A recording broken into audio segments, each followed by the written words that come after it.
Hello friends, नमस्कार। स्वागत है आप सभी का आदित्य क्लासेस में। आज हम लोग सिंपल इंटरेस्ट का नेक्स्ट पार्ट पढ़ने वाले हैं प्रयास बैच की इस सीरीज में। तो चलिए वीडियो को शुरू करते हैं। सिंपल इंटरेस्ट यानी साधारण ब्याज का अगला पार्ट यानी कि नेक्स्ट टाइप के क्वेश्चन हम लोग पढ़ने वाले हैं। Simple interest, simple interest part 28 है ये। देखिए सवाल ये कह रहा है, पहला सवाल,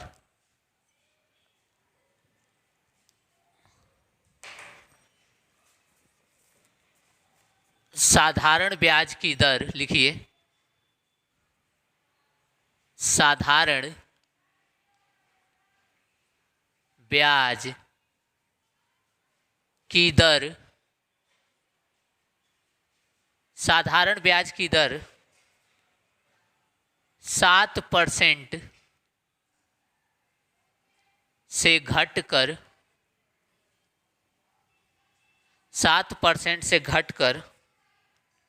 5% हो जाता है, तब एक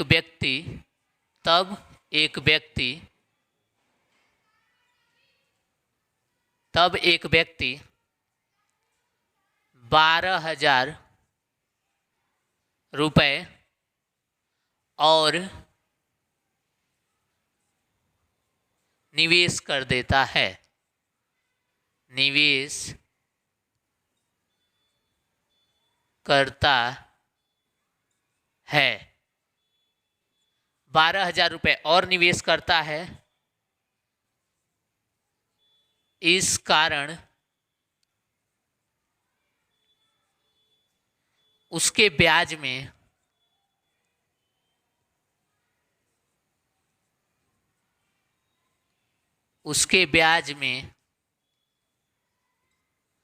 कोई परिवर्तन नहीं होता है।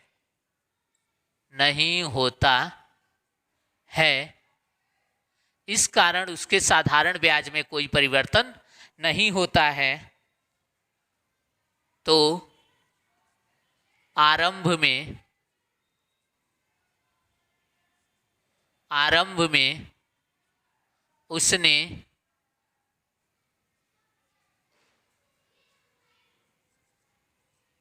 कितना रुपया निवेश किया था?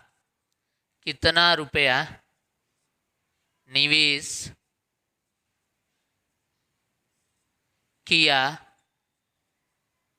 था? तो आरंभ में उसने कितना रुपया निवेश किया था।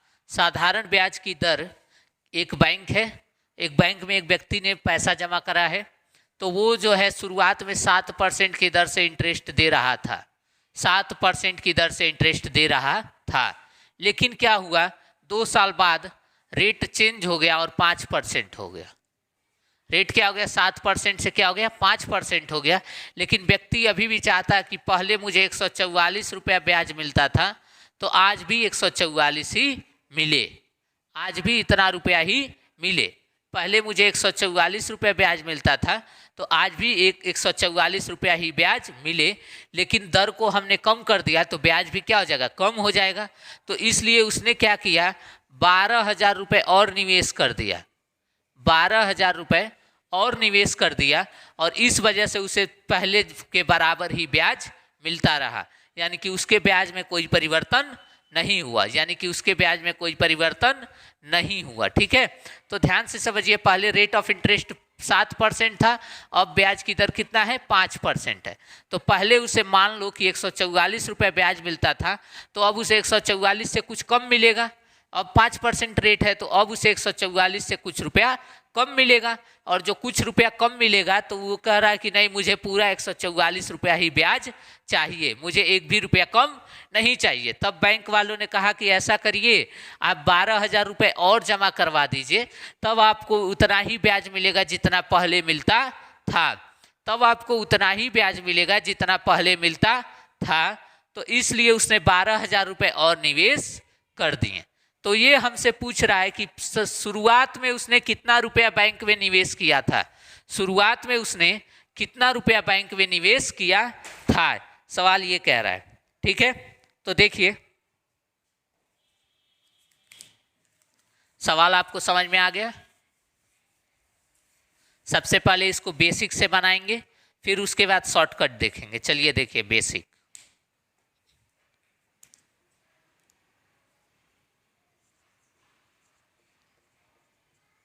बेसिक मेथड देखिए, पहले सिंपल इंटरेस्ट कितना था, ओल्ड प्रिंसिपल कितना था, PX रुपीज था मान लेते हैं। अब कितना हो गया, न्यू प्रिंसिपल क्या हो गया, X प्लस 12,000, नई धनराशि X प्लस 12,000 हो गई। क्यों, क्योंकि उसने 12,000 रुपये और निवेश कर दिए। क्यों, क्योंकि उसने 12,000 रुपये और निवेश कर दिया। ठीक है, ओल्ड प्रिंसिपल कितना है, X रुपीज, तो अब 12,000 और निवेश कर दिया, तो नया प्रिंसिपल हो जाएगा X प्लस 12,000। नया प्रिंसिपल क्या हो जाएगा, X प्लस 12,000, तो ये हो जाएगा नया प्रिंसिपल। तो दोनों से ब्याज बराबर मिलना चाहिए, तो इस पे रेट जो है वो 7% है और इसमें जो रेट है वो है 5%। ये भी टाइम 2 साल के लिए है और ये भी टाइम 2 साल के लिए है। तो दोनों से जितना ब्याज मिल रहा है वो क्या है, बराबर है, क्योंकि यहाँ पे दे रखा है उसके साधारण ब्याज में कोई परिवर्तन नहीं हुआ, यानी कि जितना ब्याज उसे पहले मिल रहा था उतना ही ब्याज अब भी मिल रहा है। यानी कि पहले उसे कितना रुपया ब्याज मिलता था, X रुपये पर 7% की दर से 2 साल में इतना रुपया उसे पहले ब्याज मिलता था। अब कितना मिलेगा, X प्लस 12,000 पर 5% की दर से 2 साल में इतना ब्याज मिलेगा। तो दोनों ब्याज क्या है, बराबर है। दोनों ब्याज क्या है, बराबर है। तो यहाँ से 100 से 100 कट जाएगा और 2 से 2 भी कट जाएगा, तो बचा क्या, यहाँ बचा 7x इज इक्वल टू, ये हो जाएगा 5x plus 12,000। 7x equal to 5x plus 5 into X plus 12 में 5 से मल्टीप्लाई करेंगे 60,000।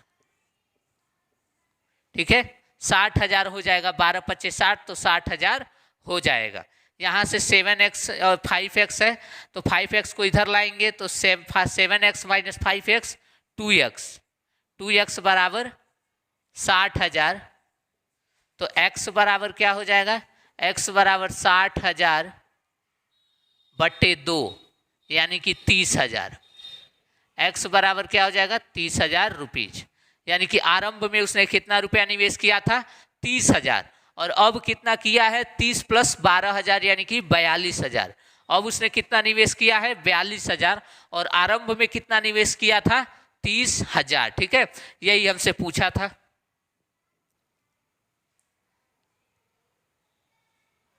चलिए, ये है आपका बेसिक तरीका।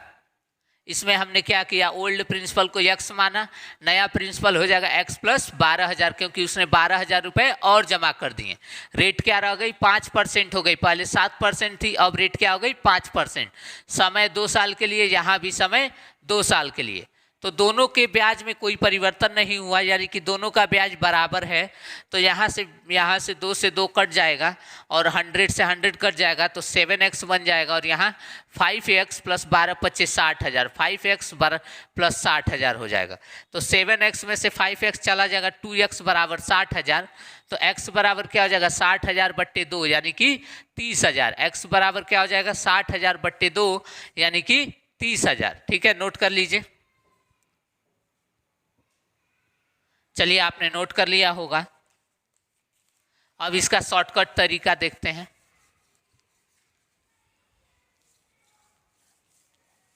इसके शॉर्टकट एक बार सीखने के बाद पेन चलाने की भी जरूरत नहीं पड़ेगी, आप तुरंत आंसर निकाल लेंगे।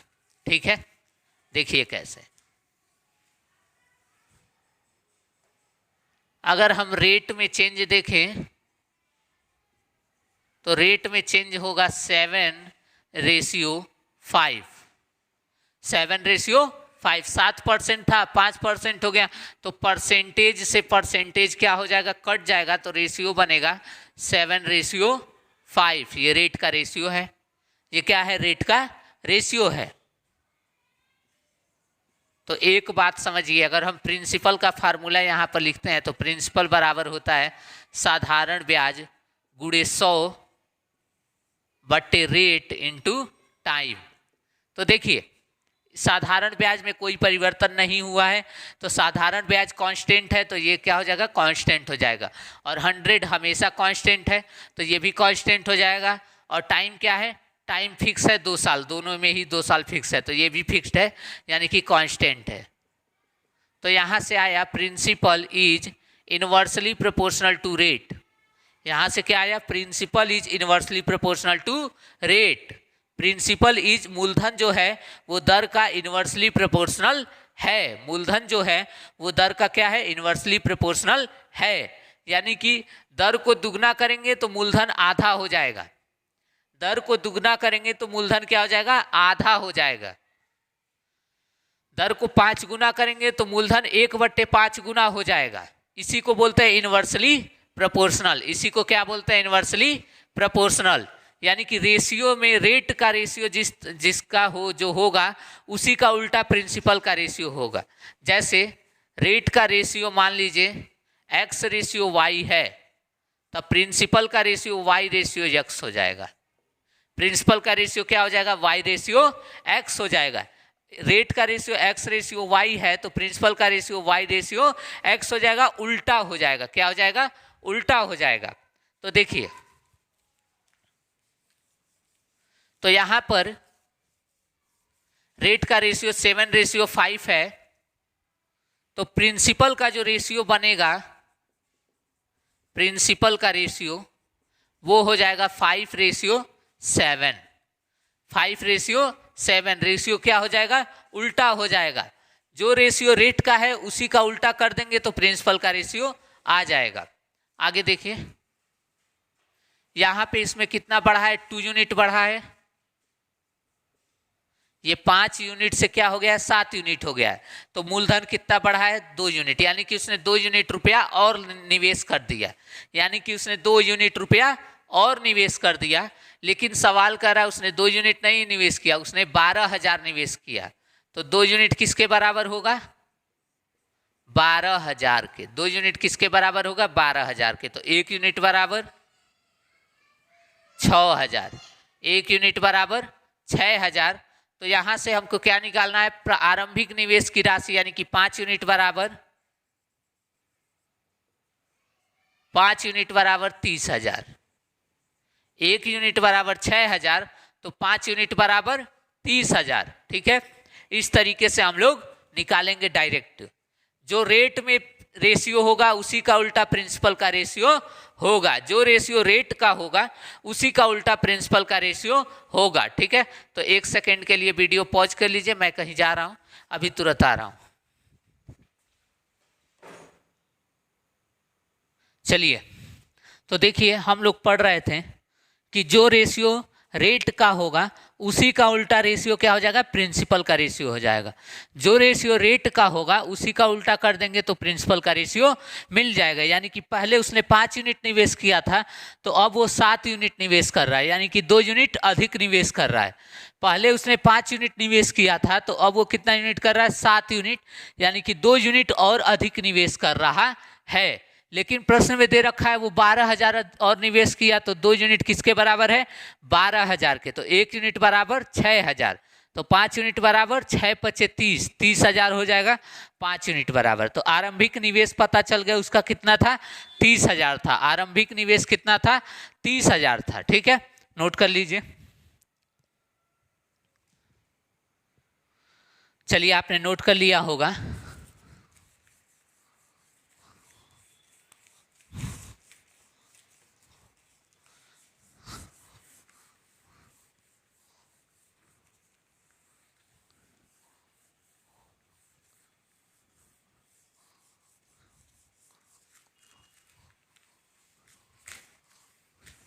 चलिए दूसरा सवाल देते हैं इसी टाइप पर।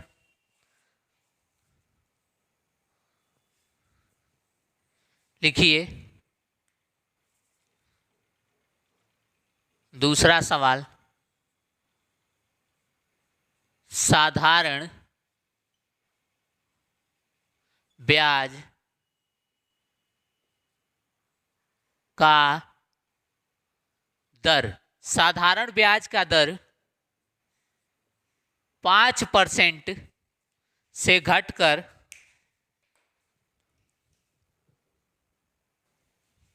तो देखिए अब दूसरा सवाल, साधारण ब्याज का दर 5% से घटकर 4% हो जाता है,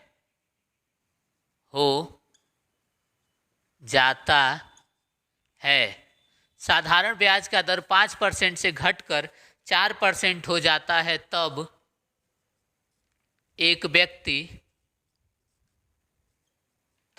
व्यक्ति अपने मूलधन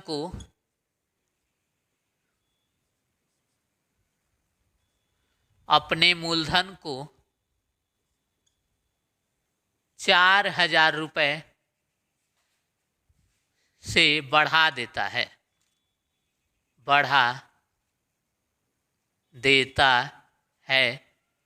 4,000 रुपये से बढ़ा देता है 4,000 रुपये बढ़ा देता है यदि 2 साल का साधारण ब्याज, यदि 2 साल तक साधारण ब्याज में कोई परिवर्तन न हुआ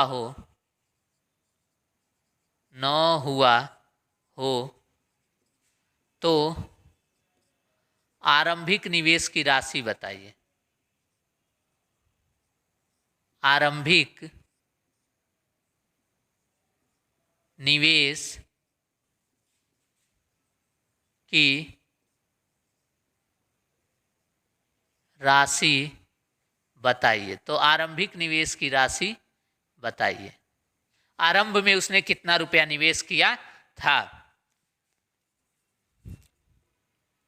तो देखिए क्वेश्चन कह रहा है कि साधारण ब्याज का दर 5% से घटकर 4% हो जाता है, यानी कि रेट का रेशियो क्या हो जाता है 5:4। तो प्रिंसिपल का रेशियो क्या हो जाएगा, इसका उल्टा 4:5, यानी कि पहले प्रिंसिपल 4 यूनिट था तो अब प्रिंसिपल क्या है 5 यूनिट है।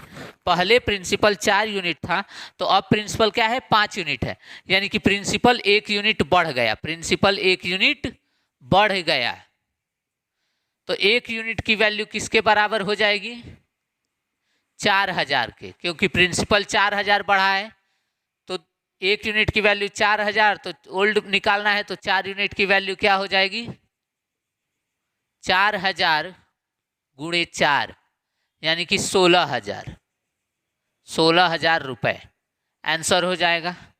प्रारंभिक निवेश की राशि क्या थी 16,000 रुपए थी। आरंभिक निवेश की राशि क्या थी 16,000 रुपए थी। हमने क्या किया है रेट का रेशियो लिखा है, उसी के उल्टा प्रिंसिपल का रेशियो हो गया। हमने देखा 1 यूनिट बढ़ा है तो 1 यूनिट नहीं, प्रश्न कर रहा है 4,000 बढ़ा है तो 1 यूनिट किसके बराबर हो जाएगा 4,000 रुपए के बराबर हो जाएगा। तो हमें क्या निकालना है आरंभिक निवेश की राशि, यानी कि 4 यूनिट की वैल्यू निकालनी है। तो 4 यूनिट बराबर 4,000 गुणे 4 16,000 रुपए हो जाएगा। 4 यूनिट बराबर 16,000 रुपए हो जाएगा। ठीक है, तो नोट कर लीजिए। चलिए, थैंक्स फॉर वॉचिंग। मिलते हैं नेक्स्ट पार्ट में अगले टाइप के सवालों के साथ।